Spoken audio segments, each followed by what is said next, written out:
She's a real pain in the... Welcome to the Pain in My Cast podcast with yours truly, Cassandra Jean. She's a real pain in the... Welcome to the Pain in My Cast podcast with yours truly, Cassandra Jean. Okay, Ryan, did you think that the first podcast you would be doing in your studio, you would have pink lighting for the setup? Did you ever expect that? Nope. Nope. Nope. Nope. But I like it. I really like it. It's clean. It goes with the pampas grass or however you say it. And yeah, you got the same color pants on. It looks good. Yeah, Looks it's really very good. on brand for like what I want to do with my podcast, which is like very pink, very feminine, you know? And I feel like just even the way that I met you kind of has worked out perfectly for me. I never expected that I would get to be in a podcast studio so quickly, you know? I was kind of just recording like on a Yeti mic at home. And then I got to shoot a really cool commercial with you for a friend of ours who owns a beard oil company. Oh, that is right. That yeah, because we didn't even meet at the last commercial. It was the commercial before that. Yeah. Oh, because you've done another one since that? Well, with you, I was saying. Oh, okay. For the, Yeah. But yeah. Yeah, so we met doing a commercial. And I will say I'm not an actress. You know I'm not an actress. I thought you did really good, though. You and know, it played really well with those videos that we were making. Actually. Yeah, it was a lot of fun. We have a mutual friend that you've worked with a few times. He has a beard oil company called Boss Man Brands. And basically, he wanted some like hot girls to film some kind of Valentine's Day content. And he was like, Cass, like, help me out, like, come film some content with me. So I was like so excited. So excited. This was like post breakup for me, kind of. So like any kind of content that I could like put my face out there and be like, look, I'm hot. I'm doing good. I'm doing good. Don't worry about me. I was like, perfect, you know? So that was kind of my intent going into filming that day. And we both talked about what a bad actress I kind of was in that experience. And I remember telling you that day, I was like, I'm so nervous. I'm like sweating. I like drinking like a venti Starbucks coffee. Like, oh, I remember that. Yeah, I'm very basic white girl. I always have my Starbucks. And Starbies. Yeah, but I was like, this is hitting really hard today. Like, I know that there were nerves at play. And I started thinking about it. And I think I even told you, I was like, I feel like I took an Adderall. Yeah. And I was like shaking and I was nervous. And we did the commercial. It looked great. But I realized later that day when I went home, I had taken 60 milligrams of Adderall by accident. By accident. So much. Yeah. And I don't know if you've ever taken Adderall, but 60 milligrams for someone who is not prescribed That's a lot. is a lot. That's a lot. And what had happened is my girlfriend... What had you know, I didn't intentionally Drug take... yourself. No, you know, like I was worried about acting, but I wasn't trying to be like out of it during the commercial, you know? The night before, my girlfriend had slept over. And in the entryway of my apartment, I have a tray. And it's a Barbie tray. It's like very Pink, on brand. white. It's pink. It's got Barbie on it. I put all my vitamins for the day. They're like in a little cup. She put her 2 Adderalls in the little pill cup that I use every day to like take my vitamins. So the morning before the commercial, I just like swallowed, didn't think about it. You're just like, oh, these are mine. 60 milligrams. Yeah, that's a lot. It was a lot. It's like I you know, I've taken it, and even the amount that I've taken, which is like 20 milligrams or something, like that gets my palms sweating. Like, you know, I feel like Eminem. I'm like, oh, I'm sweaty. But the 60, I can't even imagine that. Like that would just be like pure focus mode, like just right. I don't think I want to be acting either. No. Like I want to be behind a keyboard just like doing something super productive. I honestly have a lot of faith that I'm a better actress than what occurred. I thought you were a great actor, by the way. Oh, I thought it was terrible, but I thought it was good. We're our own worst self-critic, you know?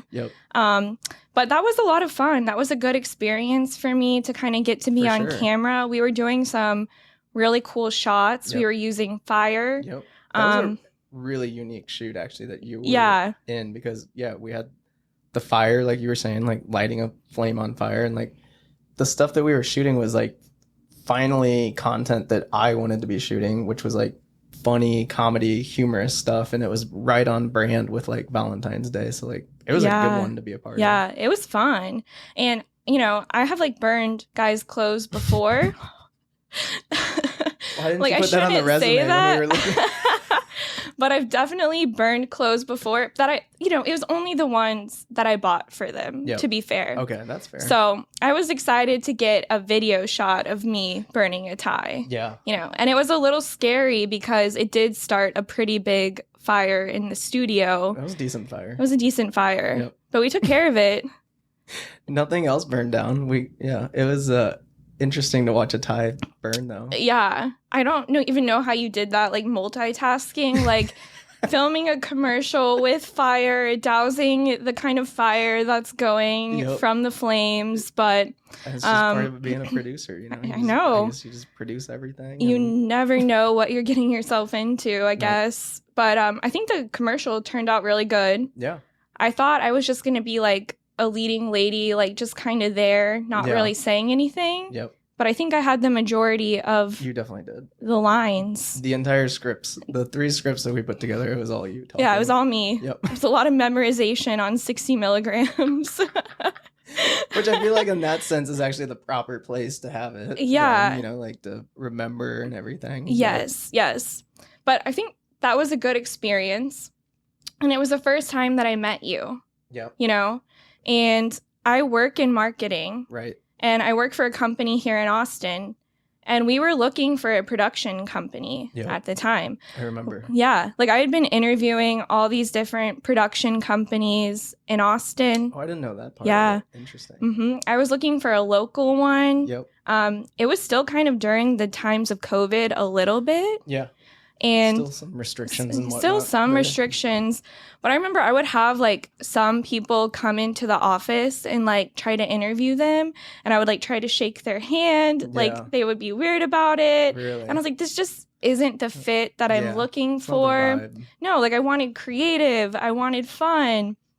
And then I got to meet you through Steven, our mutual friend. Yep. And it was like a light bulb went off. Yeah. And that's kind of how I feel like it works with like networking and connections. Sure. You like build this circle of friends and they're good at what they do. And then you're like, aha, I know the person to go to for this. So that was perfect. It really was. Yeah. That was like, because I didn't even know where you worked at the time and like what you guys were up to. You were just like, oh yeah, we've got this video project. Like I'm going to actually call you. And then I followed up with you because I didn't know how serious you were about it. But then it ended up being like you were serious about it. And I was like, oh, this is actually a really cool project. Like this is really cool where you work and like what we can do with this. So. Right. No, I really thought you would have like some hesitation and not really believe that like I had this real career and was really going to bring you in. I knew you had to do something outside of your acting career. I know. I was like this, but I was thinking, this guy probably thinks I do like OnlyFans or like a bartender, or she's just some like dumb blonde that like Steven pulled in to kind of be some eye candy in a commercial. I actually didn't think that. I didn't think you had an OnlyFans or anything, but I definitely thought that you probably had some kind of another job outside of acting to pay the bills. Okay, well, good. As long as you didn't think I was like, just a bartender. Nope. Okay, perfect. Nope. So that was awesome because then we got to work. You got to see kind of what I do for work besides terrible acting.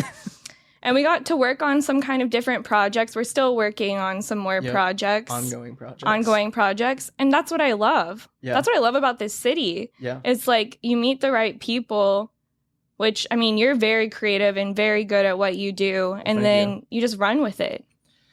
I feel like, Austin's the perfect city to do all of that stuff. And like, it's just, I remember visiting here in 2014 and I was coming down to UT to like do a grad school visit because I thought I was going to go do my MBA, and really glad I didn't do that. But even back then, like there was like a couple cranes in the sky, and like I remember just getting the whole vibe of Austin. I was like, this is like the next big city. Like people can mountain bike and kayak like in downtown, and just like tech's moving here. And like, that's been the most exciting thing about like the last 2-3 years, is just like everybody and their mom is like moving here. And that's just like, it's breeding opportunity. Yeah. Like this studio, opportunity. Yeah. Like just, and you just meet more and more people, and then you're connected, and it's like, oh, okay, like I just know who to talk to for everything. Right. Like I literally feel like if there's anything that I need, I know this exact specific person to talk to in the city, and whether they're in my network or not in my network,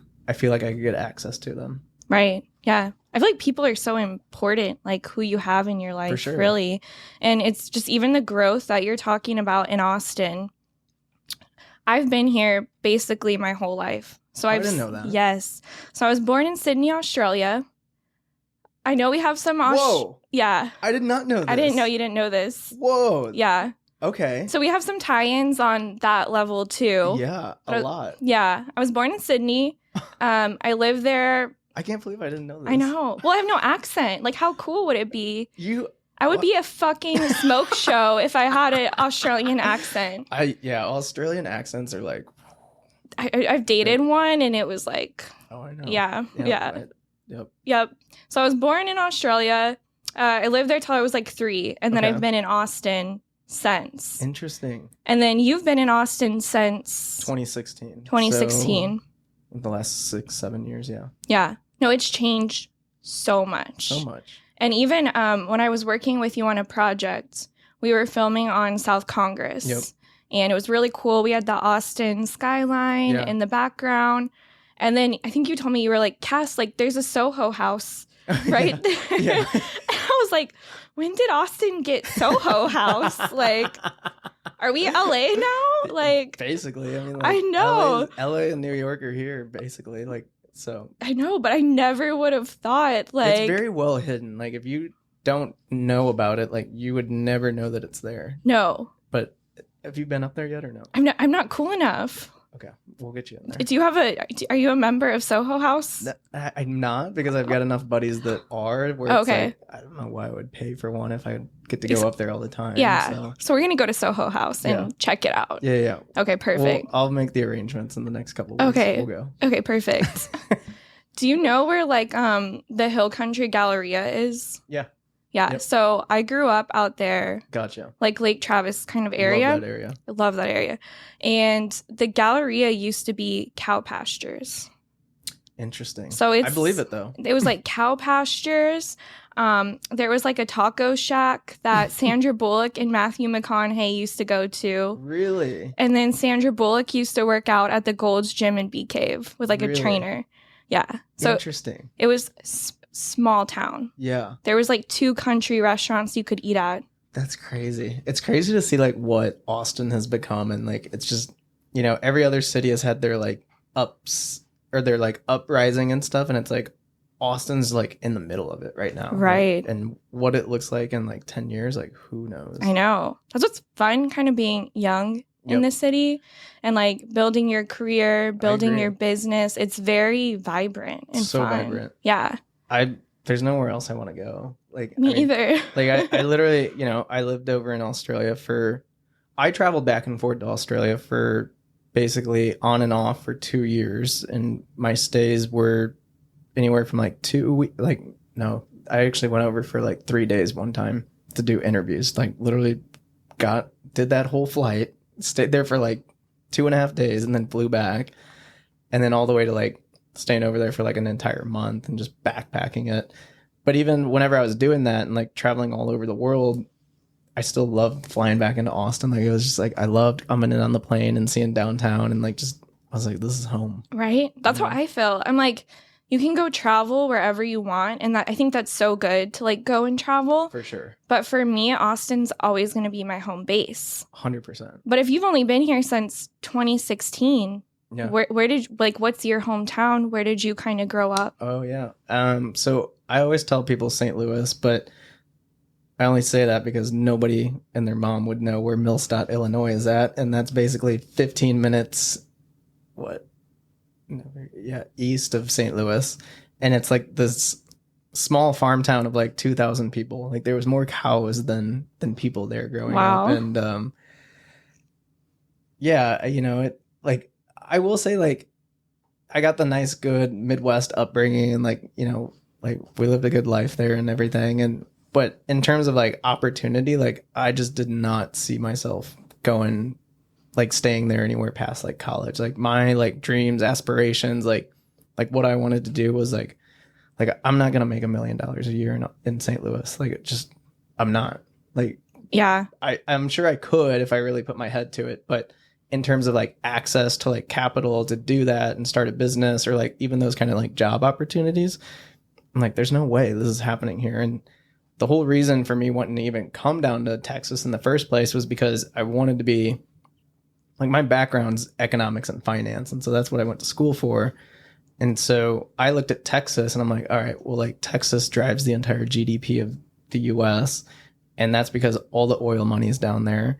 And okay, if I want to be like a wealth advisor or like, financial services, like this is where the money's at. So I need to either be in Austin, Houston, or Dallas, and then at some point take over all three of them. But before I even got to go down that avenue, Amazon recruited me out of college. That's awesome. I was like, all right, well, they're gonna move me there anyway, so let's go have a rodeo then. Yeah, that's it. Let's go have a rodeo. I think that's what people think when they've never been to Texas. They for sure do. They probably think we just like ride around on horses going yeehaw or something. I think they do that though, and everywhere but Austin. You're probably right. I think they do that in Houston and Dallas, and everybody's wearing cowboy hats and like cowboy boots, and like I really do think that. I think you're right. Yeah, I see, because I have certain feelings about the Midwest, like kind of like Illinois, Wisconsin, Illinois. Did I say that? Okay, Ryan. Everybody says that. Ryan, you can't be hard on me. Okay, I'm blonde. Okay. I work in tech, and I'm doing a podcast right now. I know. But it's funny though. Everybody from not from Illinois says Illinois, and I'm like, Illinois. See, I don't even know. It's not even on my radar. It's not on anybody.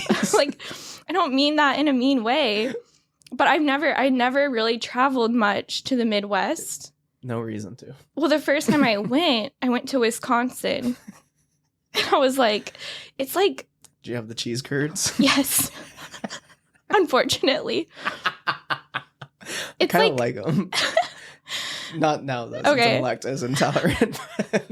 I feel like when I went to Wisconsin, so that's my only experience of the Midwest, it's like stepping into like God's armpit or something. Like it's just cornfields and they're grain fed. Like I went to a restaurant, they don't have almond milk, oat milk, just cow's milk. Yep.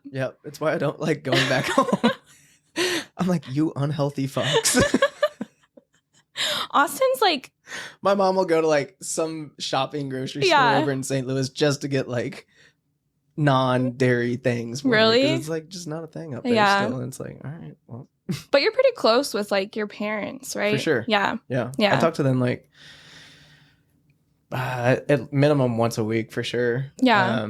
Just because like they're always like my sounding board on ideas or like what I'm thinking about, and I'm just trying to make sure I'm not going crazy and over the top with my entrepreneur ideas and ventures and whatnot. So yeah, I think it's why I like keeping them up to date though, is because like I feel like there's not a sense, but like I'm getting to do something that they worked their entire life so hard to do. And like my dad's dad passed away when he was like 7 years old, so like he had to kind of like grow up fast and become like the man of the family, and he definitely didn't get to take that entrepreneur route. And mom had like like an okay upbringing and stuff, but like they didn't have those opportunities there. And so like for me, like I feel like I'm like fulfilling that side, like, and it makes them like have not gratification, but feel fulfilled that I'm pursuing something that they never had the opportunity to do. And that's why I like updating them all the time. So it makes them feel like they're still very much a part of the process, and like they've got like their hands in it at that's awesome. Some kind of like point in it. So. Yeah. Because I will say, like, and this is so wrong of me, but what kind of car do you drive? A Land Rover. Okay, those are expensive, right? I mean, it's all relative. It's all relative. I drive a beat-up Mazda, so to me, anything's expensive. So I'll say when I first met you, I had like a preconceived notion of you, right? Okay. Like everyone does that. I feel like when you first meet For people. sure. And I really thought you were just like some rich kid that like, you know, maybe mommy and daddy like funded to kind of start, you know, I don't know, like using his camera, using his drone, doing what he wanted to do. Sure. And then I actually listened to an interview you did last night, and I didn't realize you had a whole career in corporate America with Amazon. Yep. And like, I think you were pretty young by the time you had already had this kind of career at Amazon. Yep. So I kind of want to know more about that. Like you graduated, you went to Amazon. Yep. They the funny story about Amazon is like I applied for an internship my junior year, or no, my sophomore year for them.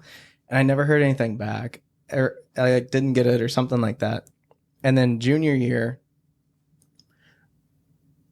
it was like right before, like we were right in the middle of like midterms or something like that. And I remember being in the library, like studying for midterms, and there was like an email that came from Amazon. And I thought it was just like a regular like order delivery kind of thing. It's like, oh, your package is shipped. And so I just deleted it. And then I was thinking about it later that night, probably because I took way too much Adderall studying for midterms. And I was like, wait, there was something off about that email. And I went back in the trash and found it. And basically it was this recruiter, and she was like, hey, like we're interviewing college students for roles at Amazon, like post-college and like whatnot. Like we'll fly you up to Indianapolis and all this other stuff. This is where the interview's at. And I'm like,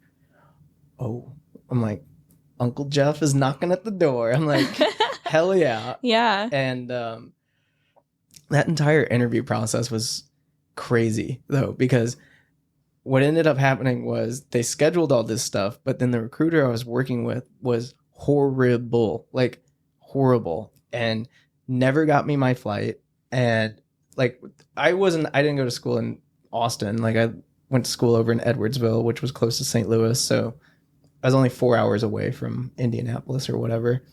And this recruiter like had my interview time scheduled like 9 a.m. like on whatever day it was. And I was supposed to like have this flight, and she never booked it. And so I'm like talking to my dad like literally like 2 days before, and I'm like, I don't know what to do. I feel like if I don't make this interview, like I'm not going to get this job, and it's going to be on her. But it's like, is this something that's in my control? Like, should I just drive there and say fuck it all and like just show up, and like maybe she got me on there, maybe she didn't. And that's what I ended up doing. I just ended up driving to Indianapolis at like 4 a.m. the day of the interview. And then it gets even more weird because like the recruiter's like, oh yeah, like we're a super casual company. Like you can wear jeans in the interview and stuff. And like for me, like even back then, like casual clothing inside the workplace was like not what it is right now. Like where people are just like wearing joggers. I'm wearing swim trunks on a podcast interview. Like it just wasn't even like that in 2016, 2015. And so I get to this building, and I'm expecting to like do this interview at like this, like, I don't know, like an Amazon building. And there's nothing Amazon about it. There's no logos. There's no anything. And so like, I'm like dressed casually, like jeans and a just kind of button down shirt. And I'm walking in the building, and then all these people are walking out from these interviews, and they're wearing suits. And I'm like, oh fuck. I'm like, I completely underdressed, but I brought my suit with me just in case. So I like go back out to the car, into the parking garage, and change into this suit, and then go back in and like actually get closer to the interview room. And I took a peek inside, and everybody's wearing casual stuff. And I'm like, oh my fucking God. I'm like, I fucked up. So I run back out to the car again, change back into my casual clothes. And then this time I go into the interview room, and everybody's wearing suits. And I'm like, fuck. I'm like, I am doing this all wrong right now. And it ended up actually being the best thing possible, because the one recruiter, like, because like with Amazon interviews, and I don't know if this is purview or not, but like one of the first steps is like you go into a room with like everybody, which is like 25 other people, and then there's stages, and you have to solve these math problems. They're like efficiency planning, logistics, like, and so like if you get those right, then you can move to phase 2. And so I go in there with like 25 other people. But before that, like the one recruiter like held me up, and he was just like, by the way, man, like thanks for just like understanding the culture of like just being casual and just not dressing up. And I swear that's what got me the job. Wow. That's amazing. Yeah. That's crazy story. It's like nuts. Like that's how it all started. And then basically like, yeah, I'm junior in college, like guaranteed job with stock and 6-figure income, like right out of college, and they're gonna move me to Austin. I got to go like live in Tampa for 3 months to do my training. Like that was fun. Right after college, living in Tampa, like do a little work, go to the beach with your new friends, and like just you're like all your housing expenses, everything's paid for. So you're just stacking money. Wow. And then I moved to Austin, and then I was in like the warehouse and stuff like that. And I just did management, and I had a lot of success there with my teams. Like my teams were anywhere from like 100 to 250 people. And, like we ended up being like one of the top teams in like all of like NAFC, which is North America Fulfillment Centers. And yeah, like got promoted. And then that's when I started getting more into like the international finance and like working on like variable and fixed cost and just kind of boring things. And I don't know. I just like had a really big drive to like get to the top and like see if like, you know, what does it take to like get up there next to Bezos and like be an executive and next to Bezos. It's a lot of work, and it was going to take a lot of time. And I was like, I don't think I'm down for that ride. I think I can go make a lot more money for myself. I guess pinpoint where you want me to talk about with Amazon, because I can go a lot of different ways with it. You know what's funny about this is I feel like we've almost flipped like our experiences, because you went from corporate to being an entrepreneur. Yep. I started out really young trying to be an entrepreneur and then ended up back at corporate. So when you were working at Amazon, I was trying to sell products on Amazon using Fulfillment by Amazon. Thankfully to some of my friends that taught me how to do that.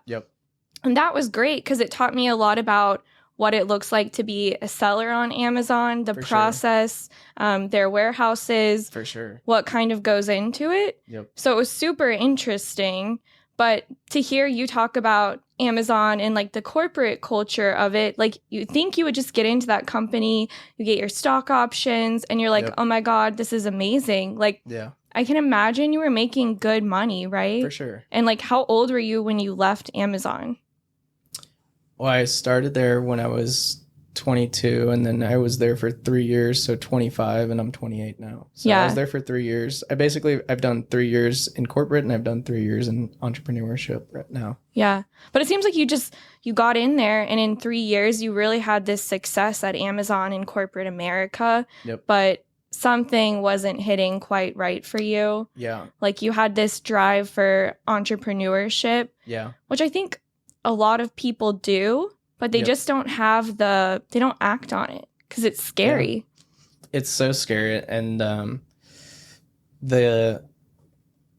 guess where I started getting like unfulfilled by my job, like I was like not depressed, but like just unfulfilled because it was just like so monotonous. Like I loved running the teams and like management inside the warehouses, but there was a lot of fucked up shit that went on in there too that was just like, I got stories for days. Like I bet.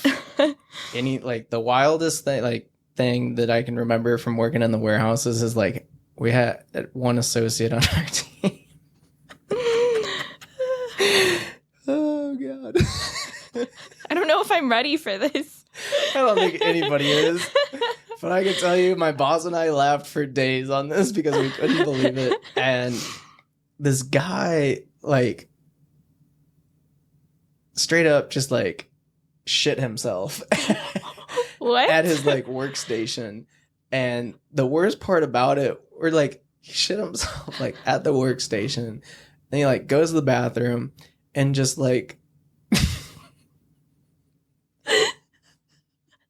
Wait, how did you guys even find out? Like you just knew? The security camera footage and like security teams, because like security teams in the warehouses are no joke. I feel like like they kind of are, but like shit goes down.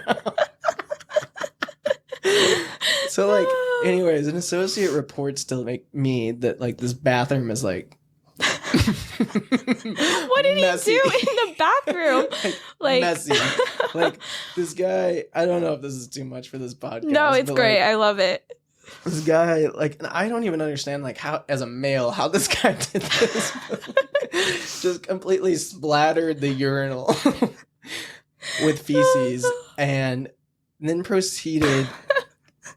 What we had to put together was that he then took off his pants, his boxers, and then threw them in a Gaylord, which a Gaylord is this like massive cardboard box for like recyclables. And somebody reported the bathroom being messy, and then somebody reported like this Gaylord smelled like shit. Yeah. And so we had to go investigate it. And my boss and I were just like, how does this even happen? Oh my God. But then we had to like fire the guy because like... You had to fire him? Yeah, because you can't do that. You can't just... Like, you can't just defecate somewhere and not say anything. Like, in his defense, like, wonder if it happened to you. I at least have the decency to go and tell somebody that I made a boo-boo in the bathroom, you know? Like, oh my God. I thought Amazon had it together, you know? I'll say this. The bathroom stories and the break times, those are real. And so I was the number one enforcer of those things. If you're like in a warehouse, yep. Do you have like certain times you can only leave the warehouse due to security issues? Yeah. Well, it's not even security issues. It's just efficiency. Okay. So like, you know, if I ran the back half night shift, which was Thursday, Friday, Saturday night, and that was 1800 to 0500. So 6 p.m. to 5 a.m. And yeah, so like you start your shift there and then you have lunch about midway through and then there's like 2 other 15-minute breaks there. But like your phone wasn't, I think they've changed this since I've been there, but like an associate's phone, like your phone had to like go in a locker, you didn't get to bring it in with you, and you were just always at your station working, either picking, stowing, decanting, packing, like whatever it was. And so yeah, like there's certain numbers that you have to hit, and if you don't hit those numbers, then you get written up, and it goes from a first written, or goes from like warning to like all these other things. And if the cause of it is that you're going to the bathroom too much, then like, you know, this just isn't the job. Yeah, I guess. You know, so maybe Amazon wasn't for you. I hated that aspect of it. That aspect. I loved being able to like really get my teams like motivated and like actually just like destroying other teams around the country and stuff like that. And just there's a lot of pride on it. And of course, you know, our team mascot was a kangaroo. Oh. The kangaroo was the Australia tie-in. Yep. Even before I left for Australia. That's crazy. Because I was obsessed with kangaroos since I was little. But yeah, no, I really liked that aspect of it. And then what I really liked in terms of like the finance team was like traveling all over the world and stuff like that, and like managing different teams, not different teams, different projects that were all around the world. Like that was super, super fun. But it just got to the point where, all right, like I'm flying all the time, like, you know, living this bougie life now because I got all these miles and I'm staying in the hotels, everything's paid for, I've put on weight, like I don't really feel like myself, like I'm just automating shit, like I just like became unfulfilled with it. Like you're just, you know, I specifically remember like flying from like California up to Seattle one weekend, and I'm like sitting first class in Delta having my beer, and like just I'm like looking out the window and I'm like, I've done this so many times now, it's just, it doesn't even do it for me anymore. Where I'm just like this whole like premium luxury lifestyle, like it's just, it gets normalized after a certain amount of time. So, you know, you just get unfulfilled by it. Right. So. Yeah. And from my understanding, Media Pouch kind of formed out of this Euro trip that you did. When you did this Euro trip that you decided to take, I know it was kind of like a boys trip, I've heard. Were you still at Amazon? Were you like, I need to take some time off? You're kind of getting overworked? Like how did this kind of play out? Well, I was still at Amazon at the time. Because that was, I think we went in 2017 or 2018. And We just had it planned for a while. Like my buddy was like living over there in Australia already, and I'd like visited him, and him and his group of guys were like, yeah, like, have you guys heard about this, like the Yacht Week? And I'm like, no, but this looks fucking sick. And so we just planned to do it the next year. And I ended up just like taking off, I think it was like 2 weeks of work. And yeah, I like flew into Moscow, spent some time there, and then flew down to Prague, and then met the boys there. And then from Prague, we drove down to Split, Croatia, and then did the Yacht Week. And it was just life-changing. Because at that point, I was so like unfulfilled by Amazon. I'm just like, what's next? What's next? What's next? Like, but I had no motivation to like figure it out really quick because I was like making really good money. But then I did that, you know, I'm like rolling balls on Molly at the Yacht Week. And like, you know, you kind of ended up being like the kind of camera guy for Yacht Week, like kind of their media, like they were trying to get you to post on social channels. How did that happen? Because you had been working at Amazon, then you get there, you're at Yacht Week, which I've always wanted to go. I feel like it's insane. We should go do that too. Let's go. Yeah. Let's go to Yacht Week. We should put a crew together. I'm down. I'm not even kidding. I'm so down. We're going to bring the guys who have the Soho memberships. Maybe they're single. They probably have money. Let's go. Yep. Yeah. We'll do it. There's a... Fuck yeah. We'll go do Croatia. Yeah. But yeah, I mean, like, I picked up my first camera whenever I was 14. So I was already familiar with like photography and content creation and editing and that stuff. But I kind of like lost my way with that whenever I was working at Amazon because there was just no time for it. Like I was just obsessed with climbing the ladder, you know. I was like, fuck doing photography and shit. But when I knew we were going to Croatia, I was like, I'm definitely buying a drone. We're definitely going to get some badass sunsets on this yacht. And like, this has to be filmed. And that first night that we were there, of course, it's like the most epic sunset of the trip, and put the drone up, flew it, and just like posted it to Instagram. And then the Yacht Week's marketing director saw it and then found out which yacht I was on. She came over. She was like, hey, like, saw your content. Our videographer bailed. Here's a brand new GoPro. Would you mind just like grabbing content for us all week? And I for sure wasn't doing video at that point. Yeah. Like, it was kind of like this new thing for me. And I was like, yeah, okay. Like, I'll do it. What year is this? Do you know? I think it's either 2017 or 2018. Because I was supposed to go to Yacht Week 2017. Ooh. It didn't work out for me, but maybe we would have run into each other. Very well might have. But I saw something you posted on Instagram. I think you posted this, or I've seen that Yacht Week's like really good for networking. Yes. And, you know, just look at this opportunity that came for you. Yep. And I know you got into like some of the best events, the best parties. Like I can't even imagine what that looked like. Wild. Yeah, I shared that the other day because like Yacht Week's been going viral on like Business Insider and all this stuff, and it's like apparently there's this whole thing with MBAs now, and it's like this is like I don't know, but it made sense to me because I was like, yeah, the people that you meet there, you're gonna stay friends with because you have this super, super unique experience. And like, yeah, you're probably doing some drugs, and like there's the whole drug chemistry that goes into like making friends and stuff. And but yeah, it made total sense to me. Like I formed Media Pouch from there. So like if these people are trying to get into an MBA school and that's what it takes, then like I 100% see it. And I just think that whole entire experience breeds opportunity. Right. So yeah. What kind of drugs were you doing? Molly. Okay. That's a good one. We'll keep it to that. Okay. Yeah. Well, I'm not going to go too deep in that, but I do think that drug, I'm a big microdoser. I take a lot of mushrooms. I really think there's certain drugs that kind of open up your perspective. For sure. And give you some realization into what you kind of want to do, what's important to you, and how you're kind of feeling. For sure. So I definitely think that probably... That was all of it. Yeah. And I, you know,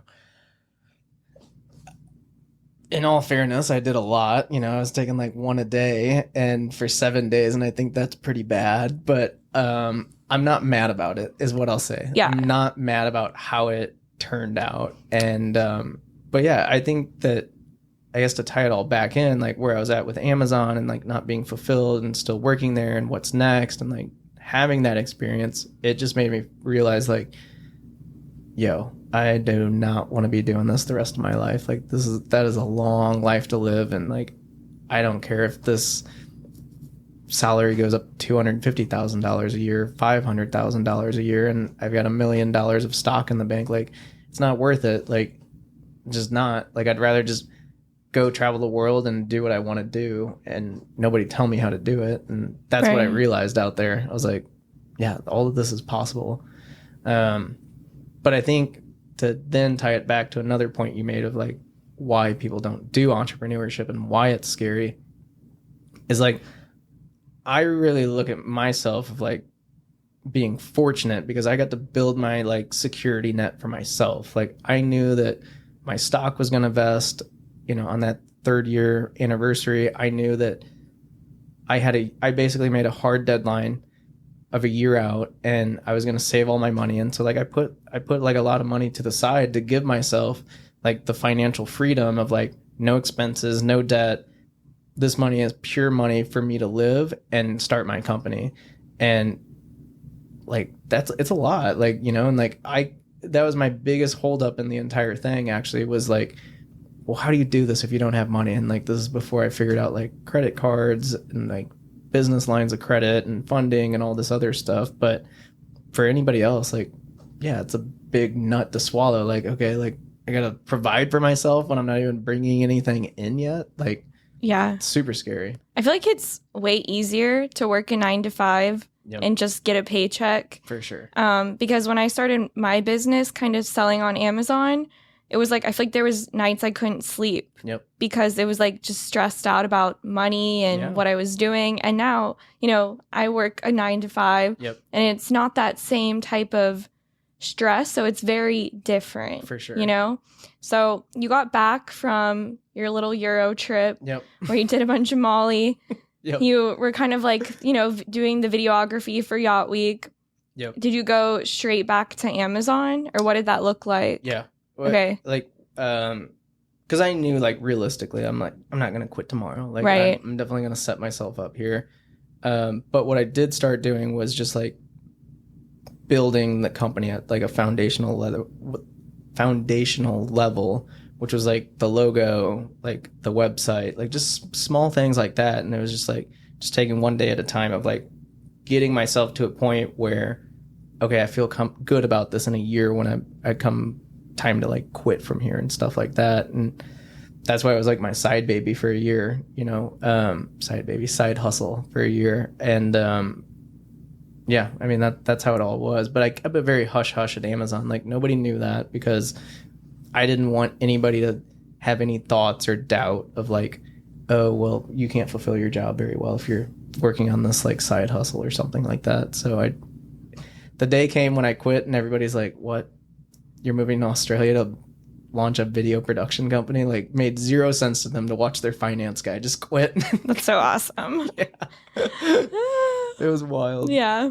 That's pretty cool. I feel like people forget, though, too, is that it's like the company doesn't own your entirety, which I think corporate America, they want us to act a certain way, be a certain way for the company. For sure. Especially Amazon. They're a publicly traded company. You worked for the company. But it's like, I think it's kind of outdated to think that the whole being of who you are should be tied into the company and you can't be doing things outside of that, you know? So I think it's really cool that you started working on it while you were still at Amazon, you know? And I like the fact that you did it silently too. And then they were like, what the fuck? Like, where did this guy come from? But I can't even see you being like a quiet finance guy to begin with because you're funny. Yeah, no, I definitely like wasn't quiet in my role at Amazon. Like, I was definitely like shit talker and even got myself, you know, blackballed from a couple things. But like in terms of like media pouch and what I was building, like I was super quiet about. Like I didn't tell anybody about it. But I agree with you, like on the like corporations and like having to be a certain way or certain person to like fit in there. And like that's what I battled with a lot at Amazon because it's like I'm like, I don't want to be this like cold-hearted person that just has to like fire people all the time for like stuff that's just like stupid in my opinion. Like, and there's like this big clash there for me, and that was a big part of it. And it's like I don't know. Like I can wear my swim trunks there, but that just doesn't do it for me, you know? Yeah. Like I don't want to just like be this corporate hat wearing person and just like always do something for somebody else. Like it's just not me. Like, yeah. I mean, I feel like there's always like a mask we have to put on for work. For sure. And then it's like end of the day in any job, I don't think anyone would show up if they won the lottery. Yeah. We're you know, so it's like I've been doing interviews, or I'll interview people, and I'm like, end of the day, you know, it's like we all have a purpose besides that kind of. So, but that's what's cool about entrepreneurship. For sure. Getting outside of that bubble is you have this creative freedom. Yep. So you go to Australia. Yep. This is kind of where you start Media Pouch. Yep. Kind of ties into me being born in Australia. For sure. Ties into the kangaroo logo. For sure. Yep. Do you start your first project when you're in Australia? Or are you there just kind of checking Australia out, enjoying your time off? Or are you really focused on Media Pouch? All of the above. Okay. It's Kevin Gates. Yeah. Isn't that a Kevin Gates song? Is it? I don't know, something like all of the above. It's like all the above. Yeah. I'm kind of ghetto, like. I actually really like that song. I love Kevin Gates. So you were there doing all of the above for Media Pouch. For me, it was this like, I never like gave myself a break or anything like that since I was 14. And like, I just like worked all the time, like just, and at that point I was like, all right, like I'm going to go to Australia, like launch this company. But I'm also just like going to have my time to like, just do me and like figure me out and stuff. Like, what do I want? So I didn't have any projects lined up or anything. And, what helped me out the most though was I found a roommate over there, like in Bondi Beach, and he was an entrepreneur. And I knew that like I needed somebody in the entrepreneur space to like kind of help me and guide me and stuff like that. And so that was super helpful to like getting the first business and everything.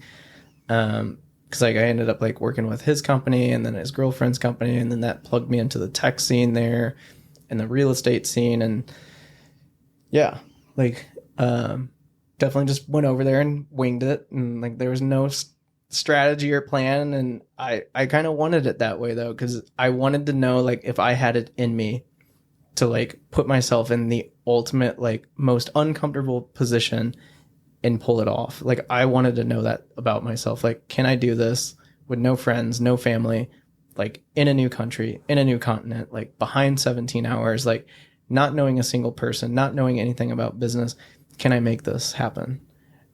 And I did.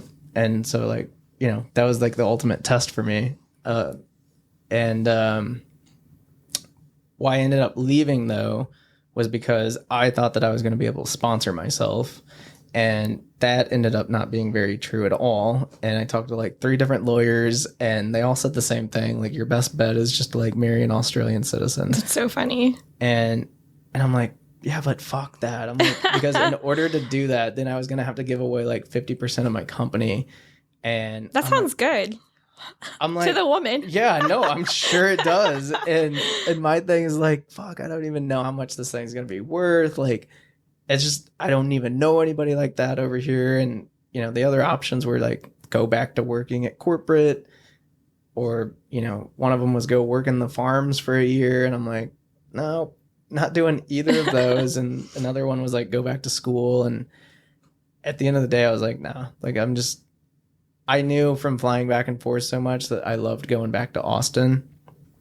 And that's ultimately like where I was going to build and scale this company. So when I realized that, I was like, all right, well, we'll just chill out here for whenever and, you know, soak up the sun and have a good time and build the business and build a dope portfolio. And that's just what I did over there. So that's awesome. Yeah. I love Sydney. It's so fun. Bondi Beach is beautiful. Yeah. I think the people over there, they're beautiful. They're friendly. Like that's a great environment to launch a business. For sure. Yeah. It's like the most beautiful people in the world over there. I think so too. The most fit. Like even the dogs look fucking sexy. Yeah.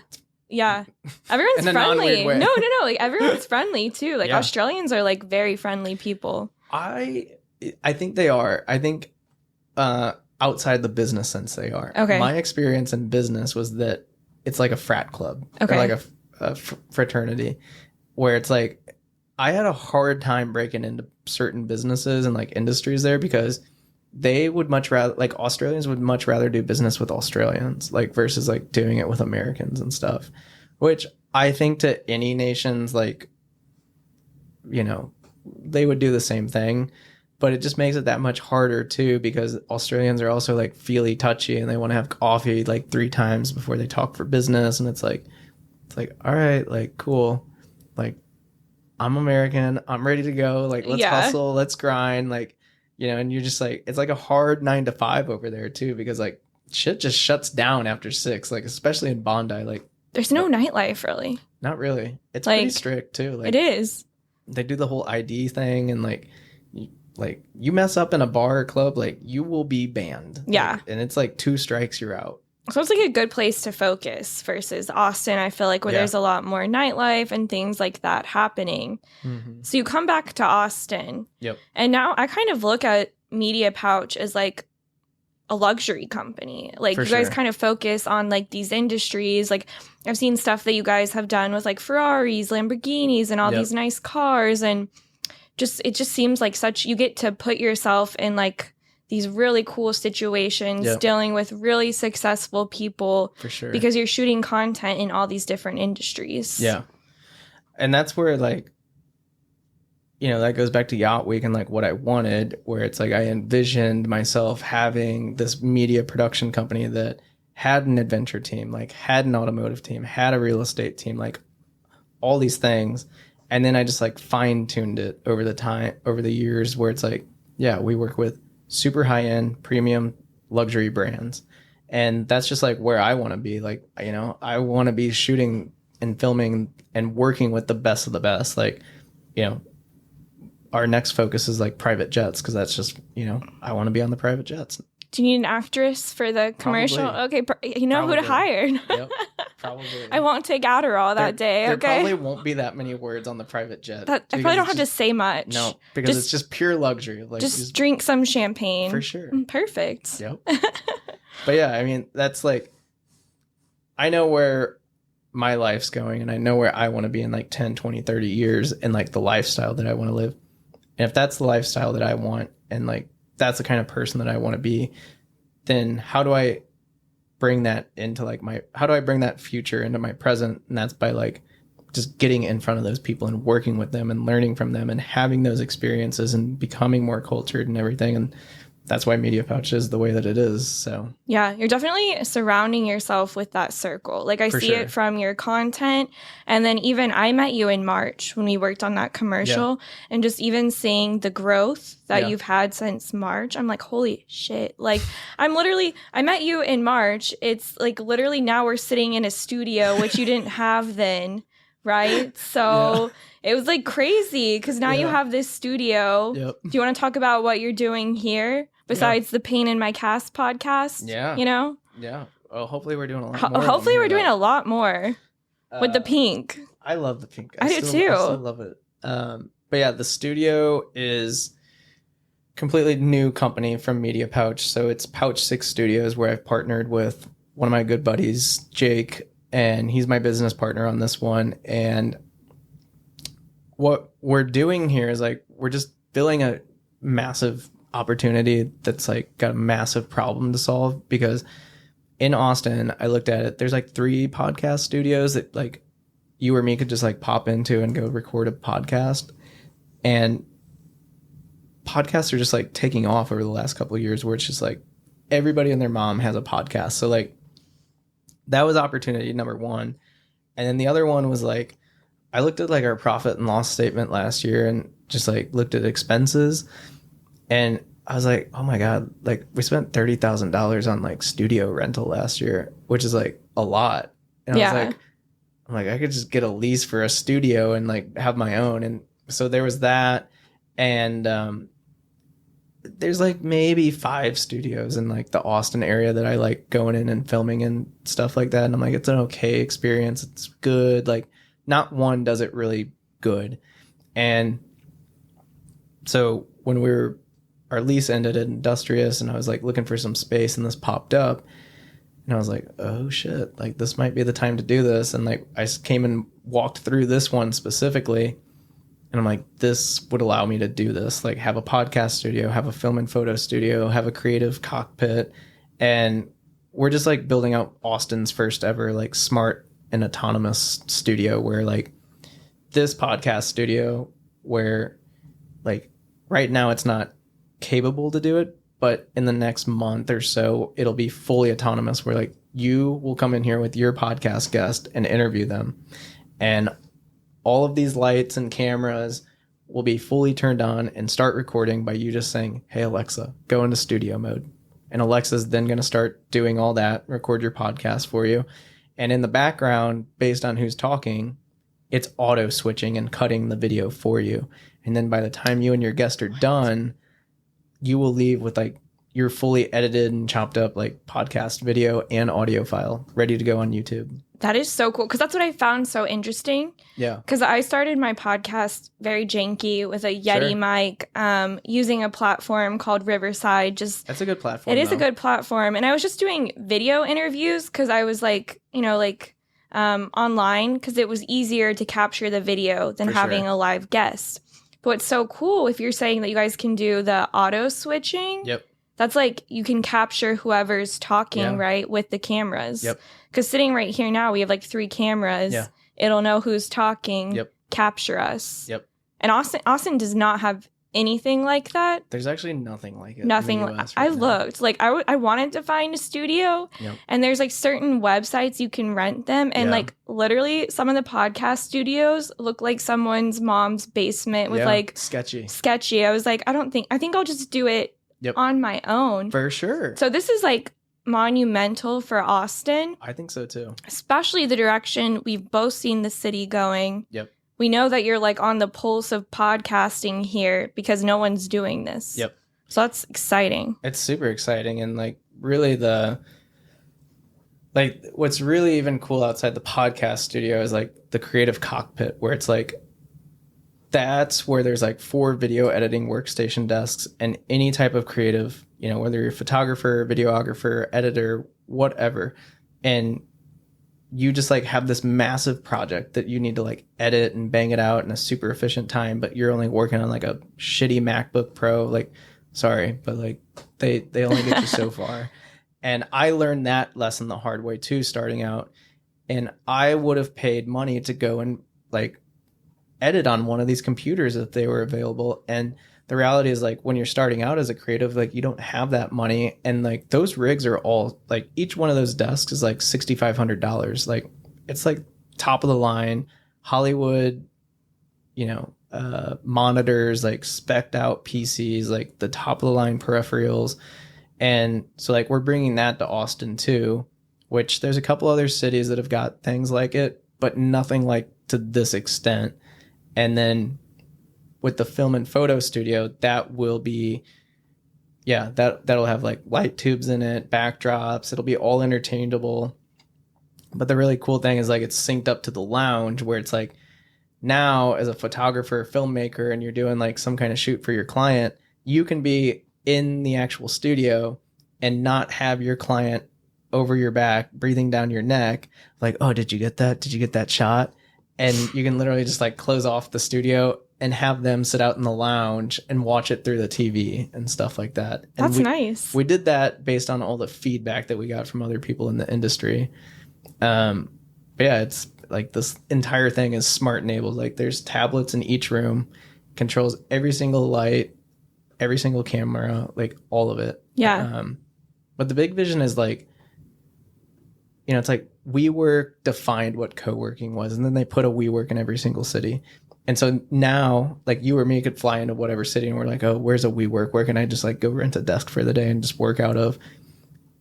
And then I look at like Chick-fil-A or McDonald's and I'm like, they're in every single city too. And like people just, there's these brands and companies and businesses that are like, they're everywhere. And guaranteed if you're in that city, like that's going to be there.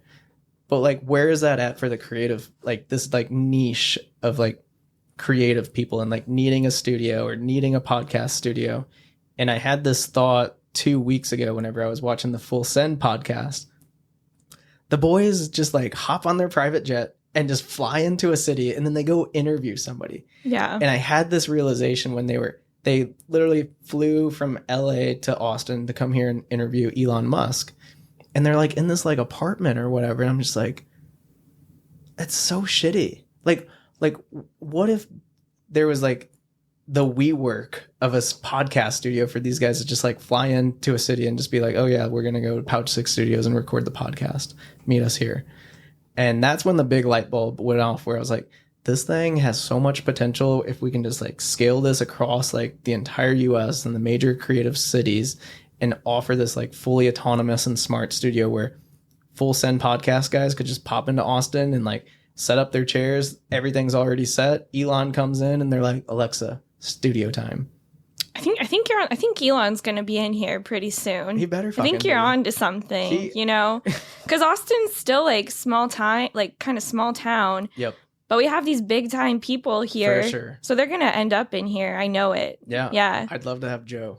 Yeah. Joe Rogan. Yeah. Tom Segura. Elon. Yeah. Like, and just like show them, like, I know they've got their own studios and stuff. Right. But the actual like tech behind this of like what Jake has figured out and like built out, like we could even license that shit out. And like I really want to go the VC route and like actually just like raise 500,000 and get this thing launched in 5 more cities like in the next year. Yeah. I honestly have no doubt that you'll do it. Just seeing what you've done in the last few months since I've met you. Well, I appreciate that. So I'm like very impressed by everything that you've done. And just even seeing the way that you support creatives is really inspiring to me. Like you knew that I was trying to work on this podcast. You were like, Cass, come in here. Like, let's record one. So I just think that as you keep growing your business, you're going to be such a good mentor to other creatives. And that's really cool to see. I appreciate that. Yeah. And that's what it's really about for me. Like, I just want to build, I don't know how to say this, but like I guess where it stems from is like, I had so many people, like I had one specific person, mentor, Paul Bryant, who like showed me the ropes on so much about like entrepreneurship and building the business and photography. And I had so many people along the way like help me and support me. But like, where's that at for everybody else? Like why didn't my sister get that same opportunity? You know, I got that opportunity. So like, how do I build that for everybody else that wants to go like do their thing and like have support behind them? And that's really what I'm doing here. Yeah, that's amazing. And then I talked to you earlier. You've moved around in your career. Yep. You've built out this company, Media Pouch. You've built out this studio, Pouch 6 Studios. Yep. I was going to bring up your dating life. But we're just going to put a bleep there for right now. But since I'm not going to ask you about your dating life. It's okay, we can go there. I know how Austin is. You're a young, successful entrepreneur in the city. So I just have to kind of know, like, what your dating life has been like. Your experience here with that, and then if there's a bad date story that you care to share. Okay. Because I would love to hear. Dating in Austin has been fun, we'll put it that way. And I was very much just like single and, I'm just getting out of like a recent relationship and whatnot, which was the first time in a long time that I've been in a relationship. So I've just always been single and like focused on myself and like building the business. And for me, like, I don't know, if I meet somebody and like there's a spark, we hit it off, like whatever it is, like, and you're aligned with like where I'm going and like you understand entrepreneurship and like like my challenges and stuff, then like, sure, like I'll spend time with you. But if not, I won't make an effort. Like, I will say like one of the biggest lessons I learned in like dating and just like seeing people and like the whole hookup scene and stuff was like, I got like dating's really expensive. Like, especially like girls want to be wined and dined in like bougie places. And it's like, I'm for it. Like, I'm not saying I won't do it, but like when you're doing it all the time, it gets really expensive. And so I started actually just like taking girls to coffee in the morning. I actually like that. Because I'm like, it showed 2 things to me. I'm like, one, are you an early riser? And are you a hustler grinder? And are you about that life? And 2, it saves me money. So I get a $10 bill for coffee versus $200, $250, whatever it is for dinner. So it showed me like something about them that's like an important value. in them for me, and it saves me money and like lets me do it at volume, I guess. I think that's like impressive. I can't tell you the last time I had a guy like ask me on like a coffee date. And I think that's sweet because then you're like, there's no alcohol involved. Yeah. You're sitting there getting to know each other. For sure. And you're not having to invest $200 on like a first meet. For sure. Yeah. And it's quick and easy too, because you know, I have like, I don't know if we like things quick and easy, but maybe. Well, quick and easy of the sense of like, you asked me about like what my worst date story was. And, you know, if you're at a dinner, like it's not that easy to like just get up and go from that. And like you're kind of tied in there for like an hour, maybe 2 hours. Versus coffee, it's like, all right, cool. Like I got 30, 45 minutes before I got to go into the office and we're going to grab coffee and have a quick chat and like make sure like you are who you say you are and you're not some weirdo creep. And like, you know, the biggest thing is, to tie it into like the worst date story was like, I remember showing up to this, I forget where it was, like restaurant. And I like met this girl. I think I was using Tinder at the time, but I love Hinge. Hinge was always Is my Hinge shit. your favorite? Yeah. Right now? Is that what you're using? I'm not back on it yet. We're not on it yet. Yeah, I'm single, but not back on the market Not yet. ready to mingle. Sorry, ladies. But I remember meeting up with this girl at this restaurant, and she had her images, and that's what I was looking for, and I didn't see this person at the restaurant. Oh, no. And this girl ends up, she's just like, "Are you Ryan?" And I was like, "Yeah." I'm like, "Who are you?" And it's the girl I matched with. No. She looks nothing like how she looked on, like literally like her face, her body, everything. Like, do you think they were old? Do you think they were photoshopped? Like Photoshop, okay, for sure. Like this girl was like a 10 on Tinder and like a 2. What? In real that life. bad? Yeah. Like maybe you should hire her to Photoshop here. That's just like integrity at that point. Yeah. It's just like I would never hire somebody with zero integrity. Like fuck that. And I remember like I'm like, oh my God. So then I like sit down with her, and so like this is like actually shitty on my part. Probably the worst date for this girl, not me. But I remember like, but the guy like brings over water, or he's like, "Do you guys want anything else but waters?" And I'm like, "Oh no, waters are fine." And then I like look at her. I'm like, "Hey, like I gotta go to the restroom real quick. I'll be right back." I just dipped. Oh my God, I've done stuff like that. So no shame. I'm like, if you're gonna lie to me and like put out false shit, then like I don't feel bad about this. No. And I just like dip. But that was the worst experience of a date ever. It's so hard to like get out of it too. Yeah. And it's like, as a woman, my favorite date I've ever been on, a guy picked me up and took me to a restaurant. Oh, I love that. And that was the first date. And I loved it. But, you know, he was attractive. Wonder if he picked me up and looked like Shrek. Like, fuck. Then I had to sit there. Yeah. It's terrible. It is. That's why coffee dates, I feel like, are the move. Yeah. Yeah. And that was one of the things I learned too. Like, stop picking girls up. Like, that is. I like it. Let people meet there. After the first date. Okay. After the first date. Like, the first date, I feel like, I don't know. Like, I'll just meet you there. Yeah. You know, like, if I got a dip, if this isn't the right thing, like, whatever. I can tell you my favorite date, though. Yeah. My favorite date was when I was living in Australia. My ex and I, at the time, were doing long distance. And I flew her over to Australia, and she spent 2 weeks with me. But from Sydney, I flew us up to, like, what was it? We flew into Brisbane, and then we, like, went up to Whitsundays. We drove up to, like, Whitsundays from there. And then I, like, rented out, like, a yacht and stuff for us, and we were just, like, sailing between all the islands of Whitsundays. And it was, like, the most epic thing ever. Like, you're just in the most beautiful location in the entire world, and you're just, like, spending your time with that person, and, like, breakfast and dinners, like, all on the yacht, and, like, it was dope. I feel like that's what's so amazing is like when you have the person with you. Yep. That matters. Sure. And I can't even imagine being taken on a yacht, because I've said before, my ex didn't even have a car. So that's like, wow, Ryan, hats off to you. You know, I like the bougie lifestyle, and like I know, I can tell. But it's like, I want somebody there with me to enjoy that stuff, and like I'm more than welcome to like share it with you too when it's like available and whatnot. So yeah. Okay. Well, you're gonna have to pimp yourself out so the ladies know where to find you when you're back on the dating game. Yep. So what's your Instagram? Where can people find you? Yep. Media Pouch, Pouch 6 Studios. Yep. Give us the lowdown. Yep. So Instagram's where I post most. So it's Ryan Gallego 0. It's Gallego 0.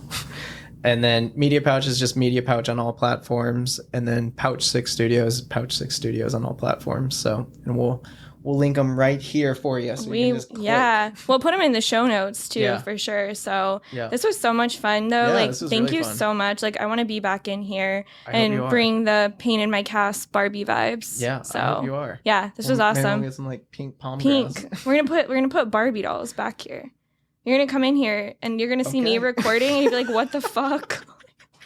It's gonna be like Playboy magazines, Barbie dolls, Hello Kitty. Like just glued on the wall. You're never gonna let me use it again. Anyway, this was awesome. Thank you. Yeah, no worries.